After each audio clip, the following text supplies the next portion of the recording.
कि हमने जो अच्छा किया, इस जन्म में भी ईश्वर ने हमें श्रेष्ठकर मनुष्य के रूप में, विवेकशील पुत्र के रूप में हम सबको स्वीकार किया। ताली नहीं बजेगा, बेटियों के रूप में। इसीलिए हम सब ईश्वर के बहुत नजदीक हैं। दीप या प्रकाश का मतलब बाह्य अंधकार को खत्म करना नहीं है। प्रकाश का मतलब है आंतरिक अंधकार को मिटाना। मेरे भीतर जो रावण है, मेरे भीतर जो कंस है, मेरे भीतर जो यजीद है, मेरे भीतर जो बुराई है, मेरे भीतर जो लोभ है, ईर्ष्या है, घृणा है, अहंकार है, मेरे भीतर जो दुष्टता है, दूसरों को तंग करने की जो प्रवृत्ति है, डराने की जो प्रवृत्ति है, नफरत करने की जो प्रवृत्ति है, ये जो बुराई है, उस अंधकार को खत्म कर खुद में प्रकाशित होना। अपोह दीपो भवा, खुद में प्रकाश को प्रज्वलित कर दुनिया को मुस्कुराने का अवसर, पड़ोसी को मुस्कुराने का अवसर, पड़ोसी के जीने के लिए प्रकाश को प्रकाशित करना। हम इसी को कहते हैं अपोह दीपो भवा। बुद्ध ने खुद के अंधकार को मिटाकर खुद के प्रकाश को जीवन में लाने का जो यह उत्कृष्ट शब्दों का निर्माण किया, ये समाज निर्माण की सबसे बड़ी भूमिका है। छठ आस्था का प्रतीक ही नहीं है। छठ दुनिया के सारे भेद को, जाति धर्म मजहब को, संकीर्णता को, आम और खास के बीच में फर्क को, व्यक्ति कोई बड़ा छोटा नहीं होता। जब हम एक ही सृष्टि के द्वारा बनाए हुए रचना के पुत्र हैं, माँ के 3 बच्चे, एक डॉक्टर, एक लंगड़ा, एक डॉक्टर, माँ तीनों से प्यार करती है। तो फिर सृष्टि ने जिसको बनाया है, कोई महापापी, कोई पापी, कोई कम पापी, क्या वो उससे कभी नफरत करेगा?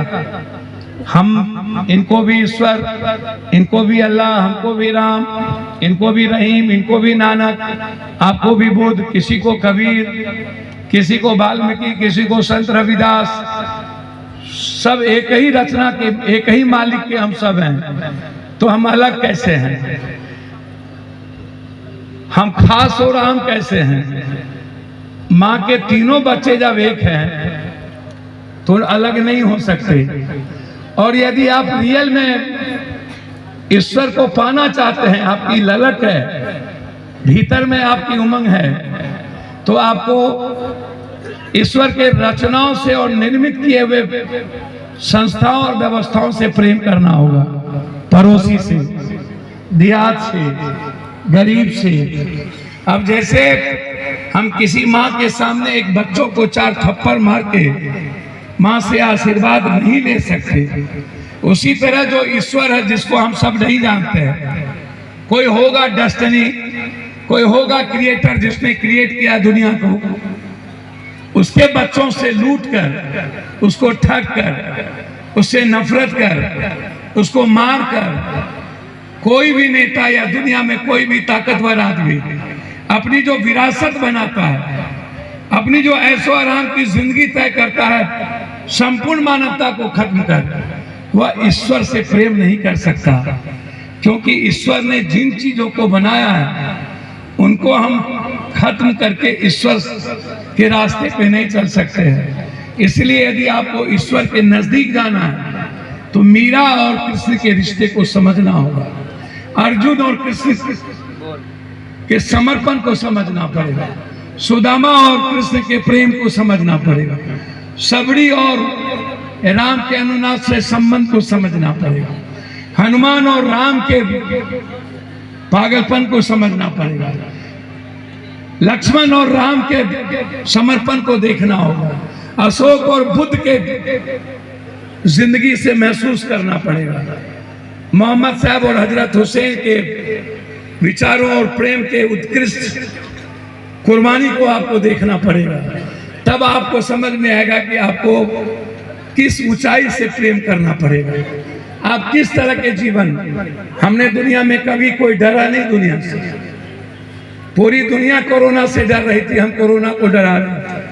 हम अकेला पूरी कश्मीर से कन्याकुमारी हजारों लाश को अकेला रात रात भर 34 करोड़ रुपया इस भारत के मजदूरों के अकाउंट में रात रात भर सोते नहीं थे 3 महीना। 40 किलोमीटर तक पैदल साइकिल से चल के लोगों को लाना, कोटा में ट्रेन भेजना, सबने हमको छोड़ दिया। हम घर से अलग हो गए, लेकिन हम मानवता के लिए जीना नहीं छोड़े और हम आपके बीच खड़े हैं। बिना 46 लाख लोग मरे, हम एक ये नारा मत दीजिए, हमें कुछ नहीं हो पाया।